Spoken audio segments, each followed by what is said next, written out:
Pas enggak. Assalamualaikum warahmatullahi wabarakatuh. Pemirsa channel YouTube New Akun Cangkruk Antara Sendiri dan media kita narasidaily.com ya. Ini saya bukan kebetulan sih, saya sering main ke sini. Nah, dari dulu pengen ngobrol-ngobrol sebetulnya ya, sedikit wawancara atau banyak juga apa-apa masih wawancaranya. Ini untuk pengetahuan pemirsa tentang gimana sih seorang anak buah kapal kalau sedang melaut gitu ya. Nah, kebetulan teman saya ini dia dulu adalah mantan dari ABK ya. ABK kapal ikan Mas ya. Ya, kapal ikan. Nah, nanti kita dengar ceritanya. Saya pernah dengar sekilas ceritanya dari Mas Budi. Nah, Mas Budi ini mantan ABK kapal ikan ya. Jadi menarik sekali ternyata di laut itu. Ya menarik, ada ngeri-ngerinya dikit, ada senengnya, dan ada juga selain dukanya, seperti ada suka dukanya. Ayo kita ngobrol sambil kita santai di rumah beliau nih sekarang. Mas Budi, ini waktu dulu melaut ya, istilahnya kalau orangnya melaut ya, melaut itu dulu itu Mas Budi umur berapa? Usia berapa? Mulai dari usia berapa mulai pekerjaan melaut itu?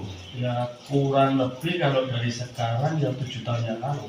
Oh, 7 tahun lalu, berarti belum, nggak dari mudanya ya, atau dari waktu masih usia remaja itu enggak ya? Ya. Nah, waktu itu melaut karena memang pekerjaannya melaut, dapat pekerjaan melaut atau mungkin mau cari pengalaman aja? Ya cari pengalaman sekalian coba-coba. Coba-coba ya, tapi ternyata sampai 7 tahun ya, berapa tahun di laut? 3 tahun. Oh 3 tahun ya, hanya 3 tahun, tapi pastinya baik cerita yang menarik Mas Budi. Jadi kalau orang melaut itu sebenarnya gimana Mas? Maksudnya apa harus orang kuat fisiknya atau mungkin harus kuat mentalnya juga dan harus punya keahlian di bidang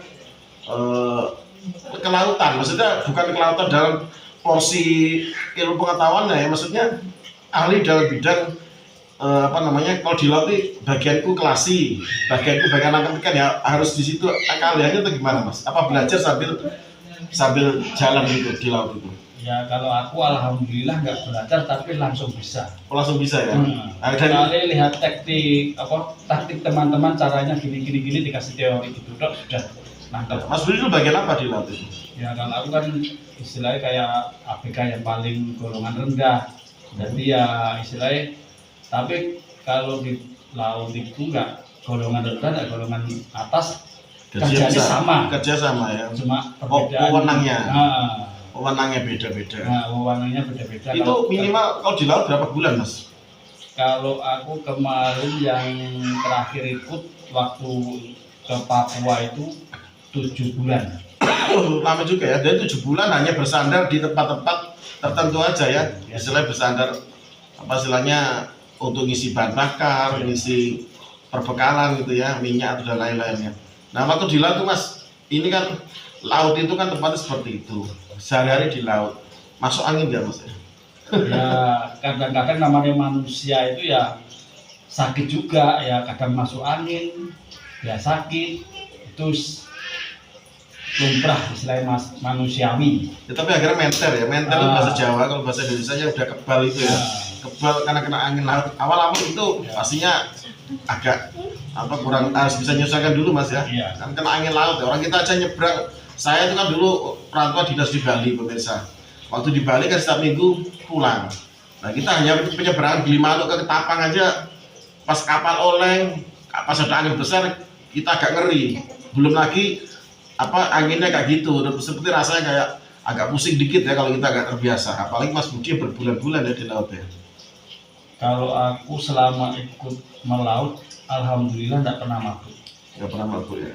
Tapi kalau masalah kena gelombang laut 6 meter sampai 8 meter itu pernah. Sering terjadi. Nah, itu gimana Mas? Apa pasrah aja bagaimana? Ya mau gimana, mau lari kemana ya nggak bisa, tetap pasrah sama berdoa aja. Soalnya ombak 8 meter kalau orang yang nggak terbiasa aja, hampir semua nahkoda sampai anak buah itu mabuk semua. Nah, ini bicara nakodanya ya. Kalau setahunya Mas Budi, kalau mengatasi ombak kayak gitu, nakodanya itu berarti juga ada skill kalian tertentu ya, atau pasrah aja juga gimana? Ya berusaha istilahnya untuk keselamatan anak buah. Ya, jadi oleng diseimbangkan paling ke kanan, oleng ke kiri supaya nggak guling Mas ya. Iya. Oh, Oh gitu. Jadi selain menjaga mesin harus maksimal, harus mesin tetap hidup. Kalau sampai terjadi kerusakan, itu yang kebanyakan kayak kapal tenggelam, nah itu yang dihantam sama ombak itu. Nah kalau umpama gini, pas ada ombak besar kayak itu, ada ombak tinggi 8 meter. Nah nakodanya tempatnya harus menyeimbangkan. Tahu kapalnya mati. Nah itu menghidupkan bisa mas dalam keadaan terombang ambing kayak gitu. Ya istilahnya kan Pernah nggak terjadi? Ya alhamdulillah saya nggak pernah.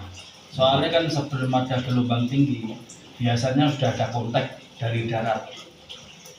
Jam sekian, hari sekian, pemberitahuan nanti gelombang kurang lebih sekian meter. Nah kebanyakan kayak berarti harus pelan apa gimana? Ya kita dari muter arah apa?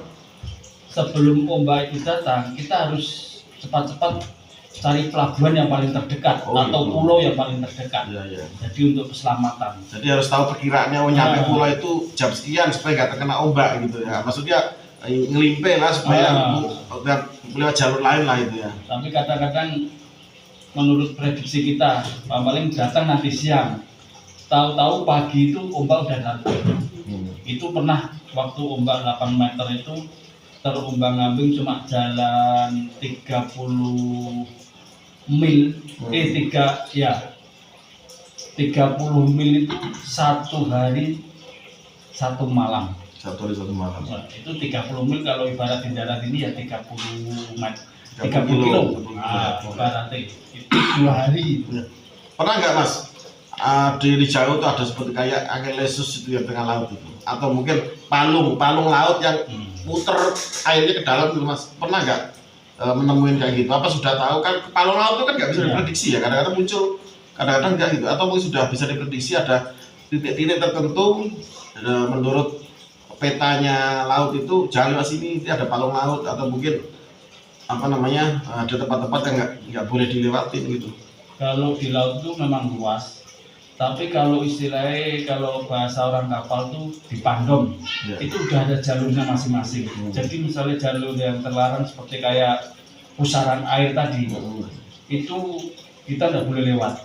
Itu jarak berapa mil itu aja bisa tertarik. Bisa tarik ya. Nah, kalau misalnya kayak puting beliung di laut itu, setahu saya pernah ngalamin sekali.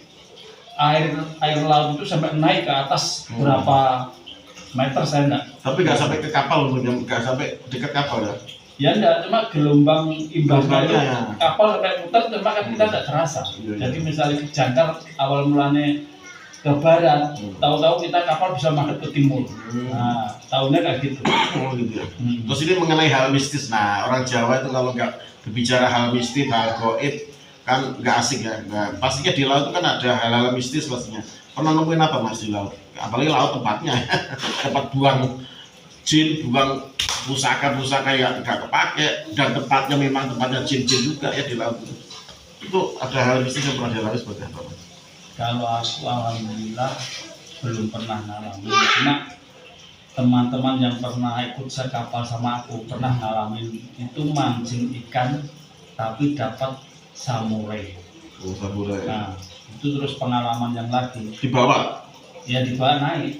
Ya maksudnya dibawa pulang? Ya dibawa pulang. Terus pengalaman yang menyedihkan itu waktu saya pertama kali ikut, teman saya hilang, pulang tinggal lama.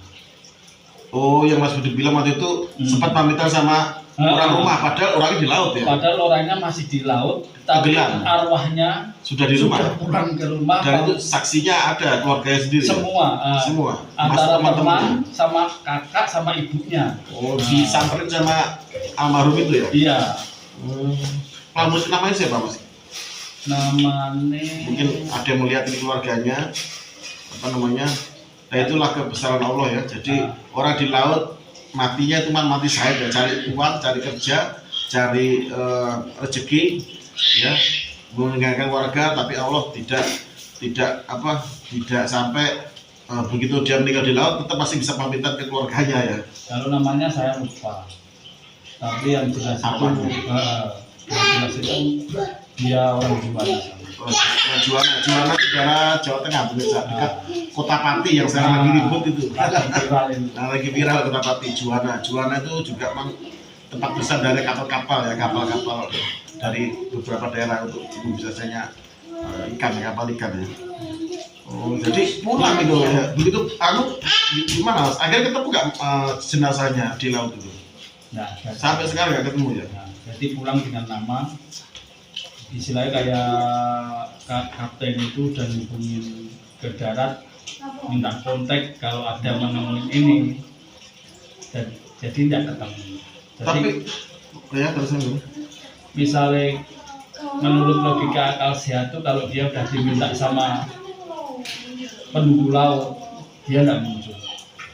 Itu boleh percaya boleh tidak itu. Karena biasanya mayat kalau di laut biasanya itu sama laut dikeluarkan Mas. Entah lewat keluarganya boleh lewat jaraknya berapa jauh sekali, kadang ketemunya di perairan di luar Indonesia atau mungkin di daerah-daerah lain di Indonesia gitu. Laut kan nggak menerima jenazah, tapi itu nggak ada, hilang ya, sampai sekarang nggak ketemu. Atau mungkin hancur mungkin ya apa gimana? Mungkin. Waktu mau kejadian anak itu, ojo jemplung loh. Kalau bahasa Jawa ini, bahasa Indonesia jangan jebur loh, enggak di. Nah, enggak tahunya anak itu dipengaruhi sama teman-temannya dia mau, ya kayak hal dibisiki kayak gitu, ya sudah. Oh, dia tuh mau nyelam gitu ya? Anak teman-temannya mandi. Oh, mandi. Cuma dia renang bisa-bisaan. Oh. Nah, kalau di laut kan dari laut itu nggak bisa diprediksi. Iya. Perenang pun yang profesional masuk laut tetap pakai pelindung kok biasanya. Iya. Perenang profesional itu pemirsa. Nggak usah kira jauh-jauh. Orang menyelamatkan orang yang tenggelam di laut itu tim SAR itu kan rata-rata orang pada berenang semua. Itu pun pakai perlengkapan renang yang lengkap sekali ya. Karena air laut itu beda dengan air tawar. Kalau kita di kolam renang biasa kan airnya tenang, air laut kan nggak bisa diprediksi seperti Mas Budi bilang tadi. Nah, kemudian Mas Budi sendiri kira-kira pernah merasakan sesuatu nggak? Mama lagi apa itu malam-malam? Auranya gimana sih laut itu Mas? Kalau malam ngeri ya Mas ya? Di laut itu waktu pengalamanku waktu pas mancing sendirian tengah malam, kayaknya pertama itu asik, tahu-tahu kok aura mistisnya itu kayak muncul. Jadi bulu kuduk itu merinding. Nah itu ya, langsung pancing saya gulung, dah masuk ke dalam berkumpul sama teman-teman. Kalau di laut itu pokoknya kita jangan cerita yang aneh-aneh, jangan ngomong yang jorok-jorok. Boleh percaya, boleh tidak, itu membahayakan diri kita sendiri. Pernah sesuatu makhluk aneh nggak Mas? Maksudnya seperti ikan yang aneh, unik apa gimana? Ya kalau ikan unik itu seperti kayak ikan pari yang namanya ikan nunang itu. Iya. Dia seperti kayak ikan terbang itu ya? Bukan. Ikan nunang itu sepengalamanku pernah dapat satu. Ikan nunang apa? Ikan pari, ikan nunang. Nunang. Nah, setelah sampai ke darat tak balik, saya sampai nyebut astagfirullahaladzim, mukanya persis kayak muka cucu saya. Terus saya minta maaf sama dia, terus saya kembalikan lagi ke masih hidup itu? Masih hidup.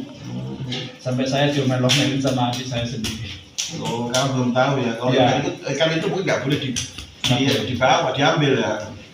Begitu. Besar Mas ya. Kira-kira ya kurang lebih kalau ditimbang bobotnya kurang lebih ya 20 kiloan. Tapi mukanya itu persis kayak raut manusia. Jadi ada mulutnya, ada matanya. Ya, matanya ngelihat juga ya. Maksudnya ngeliat ke ngeliat ke orang yang waktu dia begini dia enggak, tapi setelah dibalik kayak gini persis kayak muka manusia, seperti kayak orang sembahyang gitu. Nah, kayak gini. Persis. Itu pengalaman saya. Tapi katanya teman-teman saya kalau dapat ikan itu ikan apes. Oh, ikan apes ya. Jadi maaf kalau apes itu sial maksudnya. Ikan yang membawa sesuatu yang istilahnya berbahaya lah untuk diambil gitu ya. Jadi boleh percaya boleh malati, tidak. Orang Jawa bilang malati.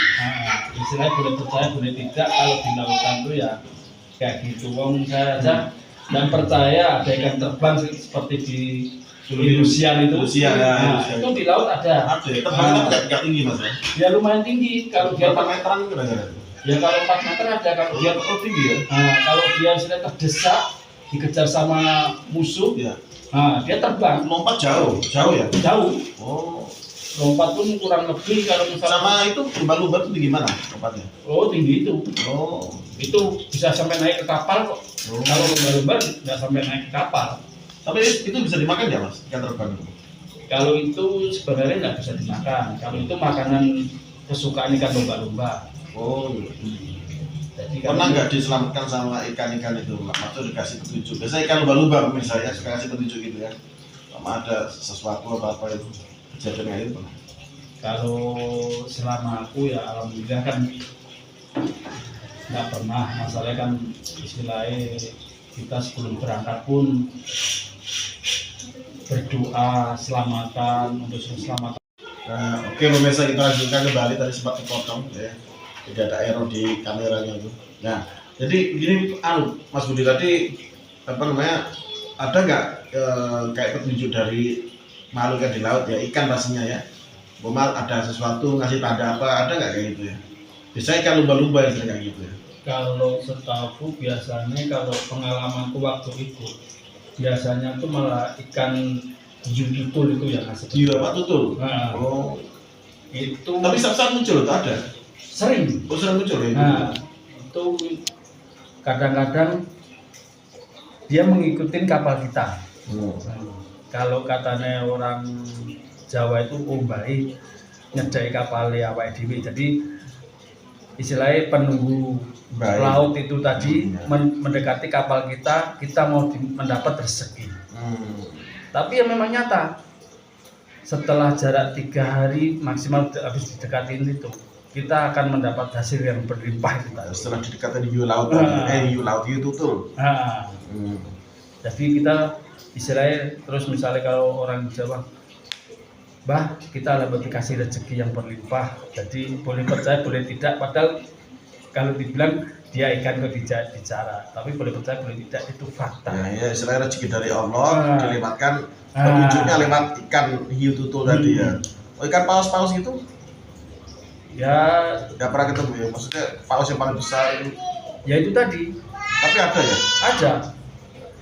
Jadi hiu tutul sama paus itu kan cuma bahasanya cuma yang beda. Itu panjangnya kurang lebih 15 meter. Hiu tutul itu? Ya, Oh, besar juga ya? besar. Oh, Jadi misalnya dia ngamuk, ekornya obat ngapit ya? nyabet kapal kita, ya langsung bisa terbalik. Tapi ya alhamdulillah belum pernah. Soalnya dia itu istilahnya kayak sama manusia tuh dia bersahabat, jadi tidak pernah ganggu. Terus ini harus kita tahu ya, kan di dalam laut itu kadang-kadang kita berbulan-bulan itu persediaan air tawar untuk minum dan lain-lain itu berapa banyak itu mas? Kurang lebih kalau ngukur saya tidak paham, tapi kurang lebih 2 trailer seperti kayak trailer yang pengisi bahan bakar itu. Ada tempatnya sana ibu? Ada tempatnya. Jadi tempatnya itu khusus buat air. Ukurannya lebar 4, pokoknya 4 kali 4. Terus bahan bakar pun sama. Kita bawa 2 kontainer itu. Nanti pas mendarat menepi di mana ngisi lagi. Misalnya kita untuk diisi ya. Kekurangan, nanti yang bisa mengisi di mana, nah, kita ngisi. Tapi kalau misalnya cukup, ya cukup, kita nggak ngisi. Seperti kayak beras pun, pokoknya perlengkapan mulai obat, bahan makanan seperti sayur, kita selalu bawa semua. Kemudian ini, itu ABK itu diasuransikan nggak mas sama perusahaan yang tempatnya bekerja itu? Itu pasti ada asuransinya ya. Asuransi jiwa pasti. Ya kan tadi teman yang meninggal itu dapat asuransi ya keluarganya ya. Kalau punya anak, istri atau keluarganya. Jadi dari santunan pihak kapal ada, dari jasa raja ada. Gajinya besar nggak mas? Kalau gajinya menurut ya, ABK ya, bagiannya masing-masing. Nah, Paling kecil berapa mas ini kira-kira? Biar tahu pemirsa ini jadi kapal itu seperti apa sih gitu. Kalau kecil paling rendah itu kalau dihitung bulanan itu per bulan antara 6 juta. Oh segitu ya paling kecil. Itu udah bersih, makan semua udah di situ Udah ya? siap semua, mulai makan, rokok, sampai buah dan lain sebagainya udah ada semua. Nah kalau di kapal ikan kayak gitu mas, beda sama kapal pesiar pastinya. Nggak ada hiburan itu mas ya? Ada. Oh ada hiburan juga, ada main musik? Nggak ada, Nah, cuma kita hiburan apa? disediain TV. Oh bisa gitu. TV sama kayak musik-musik disediain. Nah, zaman HP itu Sinyal nggak ada. nggak ada ya? Kecuali kalau kita sandar ke darat baru ada. Nah itu sampai ke darat itu berapa hari sekali misalnya? Bisa hubungin keluarga di rumah apa gimana? Itu nggak mesti, tergantung rezeki kita. Kalau misalnya cepat dapat rezeki kapal itu penuh, misalnya 2 bulan, ya kita langsung minggir. Nah, kalau transfer uang gitu juga kita sendiri ya pas bersandar itu ya? Ya, Transfer uang ke keluarga iya. atau perusahaan ya transfer ke rumah? Kita sendiri. Oh, tapi sebelum berangkat biasanya dikasih DP dulu gitu ya atau enggak? Enggak. Oh enggak ya? Setelah kita kerja nanti misalnya hasil kita melimpah, kita dapat bonus. Oh, ya. Kenapa berhenti dulu mas dari kan lumayan gajinya? Ya kalau dulu nggak boleh sama anak lagi, anaknya nangis kalau gitu bapaknya ya. mau melaut lagi. Oh iya, meninggalkan ini berbulan-bulan. Nah, Ya, tapi sekarang Mas Budi ini buka usaha kuliner pemirsa. Nanti bisa pesen di sini ya. Sekarang kita beriklan ya. Katupe sayua, ketupat sayur kalau bahasa Indonesia itu orang Minangkabau ya. Istrinya beliau ini orang Minangkabau, Mas Budi orang Semarang ya. Orang daerah Seleko mas ya Semarang ya. ya. Daerah Seleko. Orang Semarang pasti tahu daerah Seleko ya. Kota lama. Kota lama Seleko. Saya ingin kawan-kawan ke sana. Saya dulu pernah ke Semarang sama keluarga. Pernah tinggal di Pati juga. Ini sampai ke Semarang lagi. Suatu saat ini saya rombongan Mas Budi dan keluarga. Oke. Oh ya, kuliner Mas Budi itu di Sawah Jajar sama istri Mas Budi ya, namanya Uni Nita atau kalau Uni itu Mbak maksudnya, Mbak Nita. Mbak Nita, Uni Nita. Produknya sekarang adalah ketupat sayur Uni Nita. Sawah Jajar ada di pasar Sawah Jajar, satu-satunya di Kota Malang ketupat sayur bisa nanti juga pesen di nomor sini. Nah, nanti kita tulis nomornya, langsung hubungi bersangkutan. Oke. Wassalamualaikum warahmatullahi wabarakatuh. Salam canduan teras Miluki. Ini Asia Makmur Grup Juwana. Ini kaos kebanggaan Mas Budi waktu jadi ABK dulu pemirsa. Oh ini depannya. Oh ini gambar jangkar ya.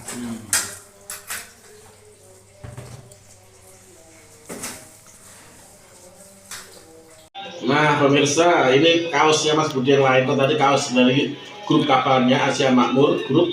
Yang ini kaos yang lain ya. Kaosnya pelaut ini, gambarnya jangkar, tulisannya lelaki sejati. Memang lelaki sejati. Tapi kalau setia belum tentu ya. Setia ditanggung. Nah, gambar belakangnya macan Asia, Popeye. Ini gambarnya Popeye ini. Popeye si pelaut. Nah gitu ya. Oke, harusnya tambahin Popeye lelaki setia gitu ya. Oh kawan ya. Lelaki setia ini kan sudah di depan. Masa sejati nih mas? Oh, lelaki sejati ya. Lelaki sejati belum tentu setia. Harusnya gitu ya. Itu yang bahaya. Oke. Sip dah.